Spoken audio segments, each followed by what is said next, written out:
All right, listeners and viewers, welcome back to the Road to Retirement. Tony Marlette Jr. at Brookside Financial, along with Tony Shore over at Gradient. Yeah, great to be here with you today, Tony. Thanks for having me on the show. I appreciate that. Hey, thank you for being on the show.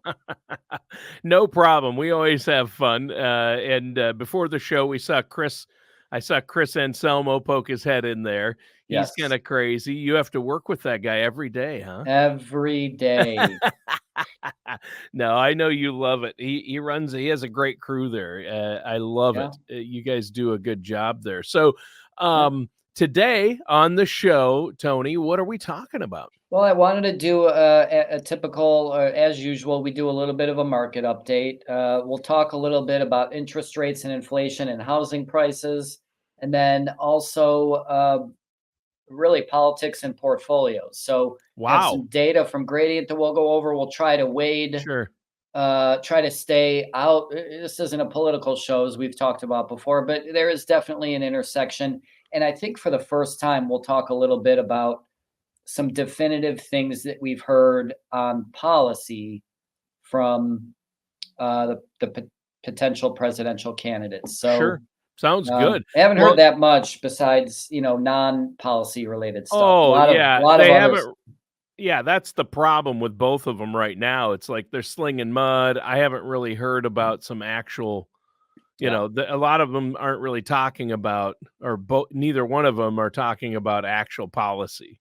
yeah, Yeah, I watched some clips of Kamala, I watched some clips of Trump, and Trump was dissing Kamala and Biden and making fun of people like he does, but I'm like, what are you gonna do? yeah, What are your plans for the next 4 years? And same with Kamala Harris. It's yeah. just like, maybe some general, big, fluffy, no actual hard policy comments. So I Right. don't know if we're ever gonna get down to the nitty gritty, but I know some of them have statements that their people have put out, or policy statements. So that'll be Yeah. interesting. But first, back to Chris Anselmo really quick. Yep. He's not on the show today, but he's developed quite a reputation, Tony.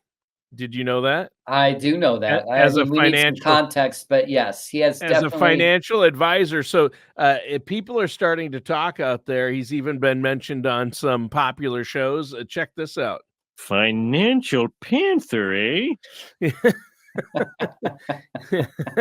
Chris's new nickname, the Financial Panther. I get If even Homer Simpson's talking about him. I was just gonna say, if Homer Simpson mentions you, you've made it. Yeah, you've made it, and Chris should know he's officially made it now. Yeah, That's good. that's good. I had to work that in, but okay. So you wanted a brief market update. What's going on?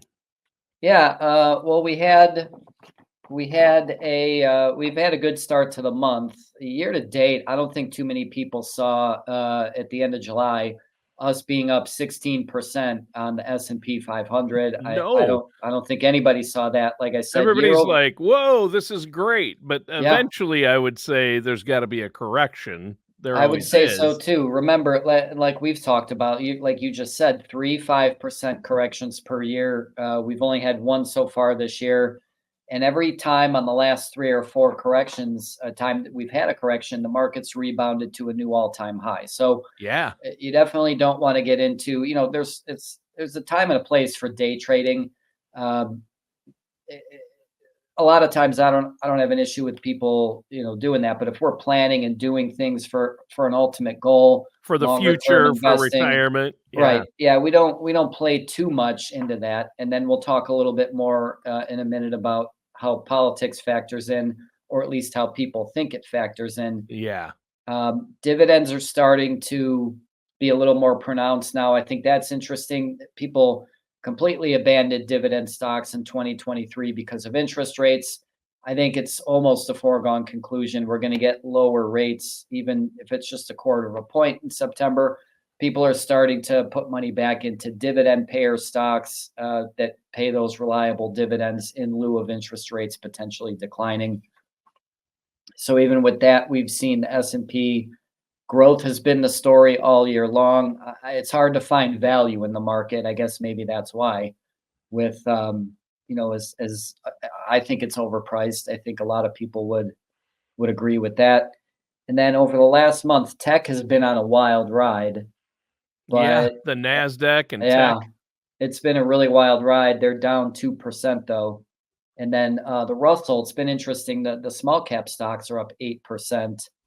Uh, and then that is, yeah, 8% in the last 1 month, which is insane if you think about it. So 11.7% year to date. So they've been on a wild ride as well. And I think small caps technically get us out of recession. We're not in a recession, obviously, but usually right before that's happening, if the stuff's to hit the fan, so to speak, Sure. the small caps tend to be the first ones losing value, and that's not happening right now as of yet. Yeah. Yeah, I mean, we just it's amazing. We've seen the stock market go up and up. I mean, it has been a pretty incredible year as far as the stock market. We've seen a lot of gains, but like you say, there are corrections. So you alluded to day trading, or people who want to try to time the market. And of course, as you and Chris always say, and I think it was originally Warren Buffett who said, it's not timing the market, it's time in the market, Right. right? Yeah. So, Yep. yeah. Yeah, and I don't know if I'd try to be timing the market right now because nobody has a crystal ball and it's been skyrocketing. I don't know, you know. There's people that have been, for lack of a better word, afraid over the last year and a half, and they've missed out on probably 25% growth. Yeah. Yeah, and people who actually invest themselves. I think it's the stat is crazy. It's like 83% of or 85% of people who do their own investing or try to time the market, even some brokers that try to time the market, and 85% of them end up buying high and selling low because Well, of that's just emotion. it. Yeah, you gotta be right twice. Remember, you don't just have to be right on the way out, you have to be right on the way back in too, and that's really difficult to do. Yeah, it is. It is.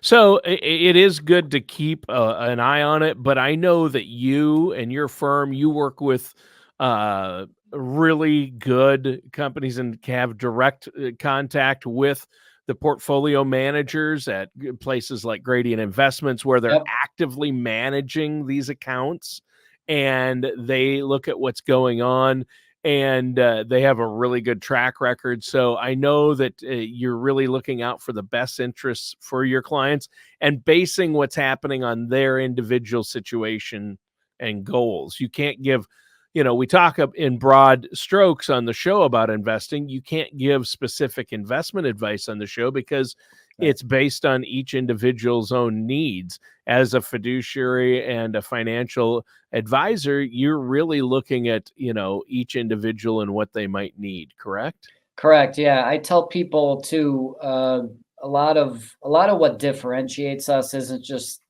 picking the investments and asset allocation. It's putting a whole plan together, including taxes, social security, estate planning, which is huge. We do all that under one roof here. So, right, we're fortunate to have the partnership with Gradient that we do. We have so many different portfolio to choose from, and then they're in there actively monitoring those, and we're able to Right. to show clients, hey, this is what we're doing. Just because one portfolio is losing money does not necessarily mean it's not doing its job. Although if that is the case, they're able to make changes. So we're fortunate to be in that position with them for sure. Yeah. Yeah. I think that's great. So, what do you have for us next? Well, I was we'd mentioned interest rates, and this is kind of a housing market update here. This is really, no pun intended, interesting. Back in pre-pandemic 2020, when rates were really low, actually even during pandemic 2020, typical median home price in the United States 292,000. That's 2020, so 4 years ago. Median home price 292,000. Interest rates at that time were about 3.25. That means your mortgage payment came out to about $1,267 a month. Let's fast forward to this year, 2024, and the same median home price. It's not the same, but let's just say a $292,000 house, but the interest rates are no longer 3.25. You're over 7% now. What does that do to your mortgage payment? Takes it from about $1,270 to just under $2,000 a month. Your home price did not increase. Your interest rate more than doubled in that time frame. So the whole point behind this, and actually, if we take this a step further, the median home price in that time went from 292, Tony, all the way to 424. Yeah, it's crazy right now. So And you it's take still that, high.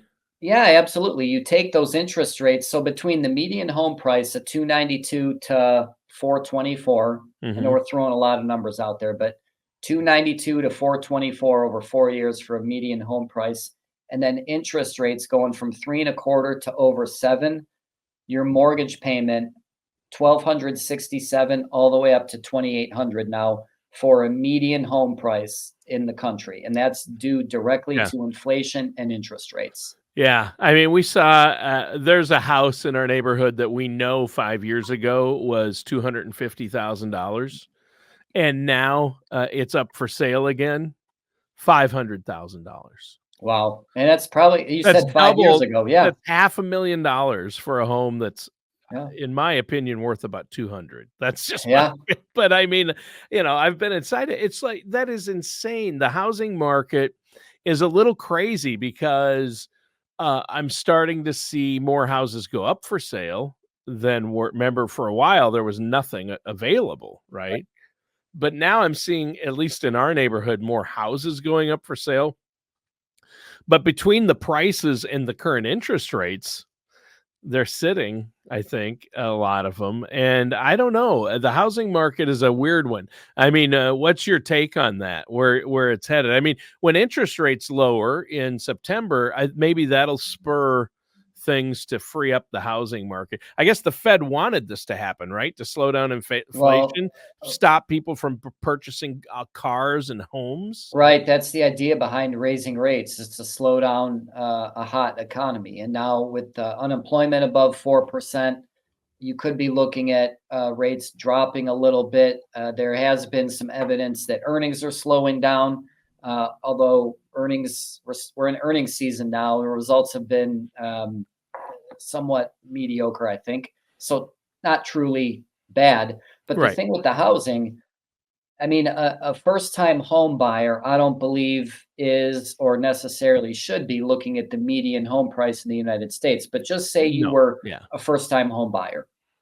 How are you going to come up? You're going to go house hunting for something in the 430 range. And this is across the United States, just on average. Yeah. So I have a sister in Massachusetts, 430,000 for them is a dream come true. 430,000 for a first-time home buyer in Ohio is a nightmare. So Right. Yeah. Yeah, exactly. I mean, in the Midwest, it's like, yeah, that's crazy. On the coast, maybe, but we're not talking about Florida or right. California or Yeah, it's just an average across the country. So I think the yeah, point that some of these stats are trying to make is people, the whole buying the house thing has always been like step one of your financial life. yeah, That's becoming a harder thing for people to do in this economy. yeah. My son is 25. He's married. Both he and his wife have full-time, decent jobs, good college education, extra education. He works in healthcare. They're like, we talked to them. They're like, we don't know if we'll ever be able to afford a house, their first home. I mean, Yeah, they're like, rent is so crazy expensive. We don't know, with the rent we're paying, how are we supposed to save for a down payment on a home? So, right. it's tough. I feel it's not the same market when my wife and I were first married years ago. I mean, that's been 31 years ago. But 31 years ago, you could get a starter home Sure. and it was affordable and it was realistic. And yeah, Yeah, I think a lot of people now too, that it's not all on the economy. I think a lot of people now don't want the starter home. My first house cost less than 70,000. It was a starter home back in yeah, 2003. I Yeah. think a lot of people are not going for that anymore, and I'm not Nope. sure why. You don't have to move into your forever home at the very, your first purchase. So Right. that's also got to be a consideration. But I would say a I starter home is agree. still going to be really expensive. Yeah, and they're not going for the fancy schmancy, but it is even the smaller, older homes are getting a little out of hand. It's Right. not like I just don't see those homes, at least in a neighborhood that you'd be willing to live in, Hmm. that isn't crime infested, you know what I mean? No. And raise a family in. They want to be able to they don't mind small or old or fixer upper or not the greatest home. They're Right. open to that, but Yeah. the neighborhood makes a difference if you're a young couple and you want to raise a family. So, Sure. Yeah. You got to keep an um, eye on all of that. yeah, you really do. And not to diss certain neighborhoods, but you know, my wife and I found an older home in our area, our town, because it was a great school district Hmm. when our first home. So, Yeah. yeah, That's yeah. all things to keep in mind. Yep. We brought up uh, the debate policy matters with the election coming up. Oh, no, you're not gonna talk politics on me, are you? I'm not Yeah. going great Anselmo on you, but No, we'll that's no. You guys are good about that. I mean, I know that you work with clients that are on both sides of the fence. I know you definitely have your opinions, but I'm surprised you're bringing up politics because there really hasn't been a lot going on politically lately. I yeah, mean, no, you're right. No, it's nothing. I mean, there's been a couple of just little things, an assassination Yeah, attempt of a president. There's the candidate dropping out of the race at the last minute. That was yep, the first time that's happened in over 50 years. yep.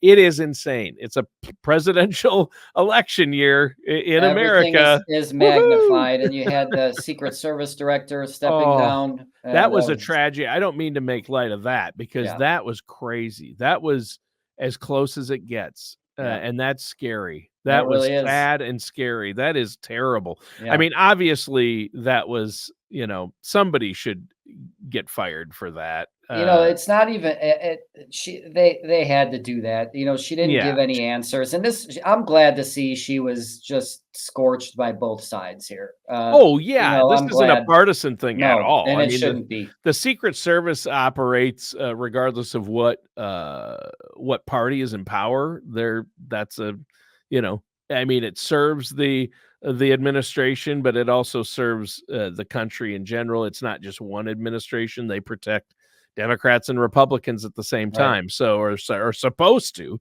protect them. Yeah, it is, they were all very upset. So Uh, I think as long as I've been in this business, about 17 years now, 18 years, it stretches across four presidential administrations, two Republicans, two Democrats.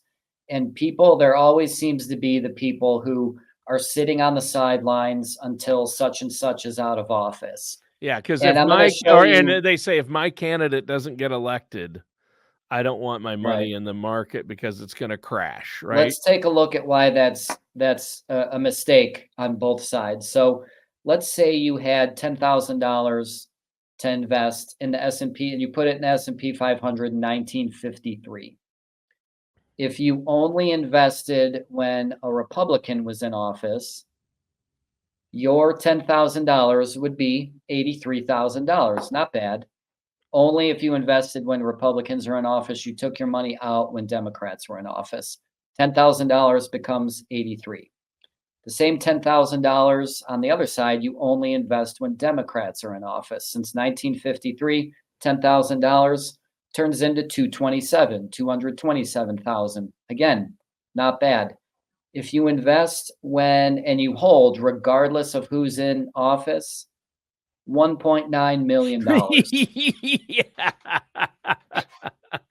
Yeah, it's not there's no comparison, and I read, and I don't mean to steal your thunder, you might have this at your ready, but there is an article I read recently, just a few months ago, that said, just about 3 months ago, I read this in an article, a reliable article, they did a study and they looked at the facts in out of the last 24 presidential election years, 20 of those years, the market was up considerably. Mhm. And typically, in a typical presidential election years over this is since 1923, so about 100 years, the market has been up in about 11%, by 11% in election years. So that's good, right? But Really good. but yet at the same time, people are like, oh, the election, I better pull my money out of the market. People Yeah. get emotional and tie politics to Right. their investment decisions, right? Yeah, and I mean it makes sense. Things are always changing. We've seen a lot of stuff go on the last year or 2 years, but again, it's not. This is not going to be the end of American business. It's not going to be the end of the market. You're going to have some short-term volatility. If you're Yep. investing for the short term, I understand. If not, you don't have anything to worry about. Right. That's a good point. That's a good point. I mean, we do live in unique times, that's for sure. You can't always predict the future by looking back, but boy, 100 years of market, Yeah. looking back at the last 100 years of presidential election years, and 20 out of the 24 years the market ended up for that year. Right. That's a Yeah. good sign, actually. And if I'm not mistaken, I don't have this available. I believe the average rate of return in an election year is 11%. Yeah. So Yeah, no, that's what that article said. mm, I glanced at it before the show when you said that's what we're talking about. yeah, I looked at that, and it is the average return during yeah, a presidential election year is 11%. But again, elections. Not to say it's not important, and not to say who's in office can't make decisions that might affect our right, finances down the road. More than likely, it'll affect taxes. But the market, right, isn't tied to politics. It's tied to American business. And so these companies, like the S&P 500 companies, they find a way to make profits no matter right, who's in office. Presidents come and go, right?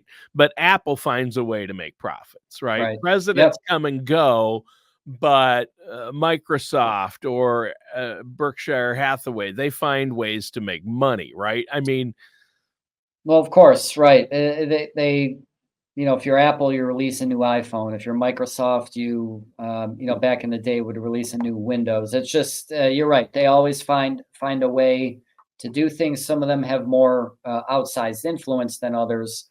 sure. But the last thing we'll bring up here, we talked about policy and how we haven't heard much. We got this from Kiplinger's a couple days ago. So when it comes to taxes, I haven't heard much from. Obviously, we had some changes on the Democrat side. No longer Biden. It's probably going to be Kamala. But and again, it might be the same agenda. You don't know if she's going to change some things, change some ideas around, but we do have some definitive ideas from Trump, who says about federal taxes. So the 2017 tax changes he wants to make permanent.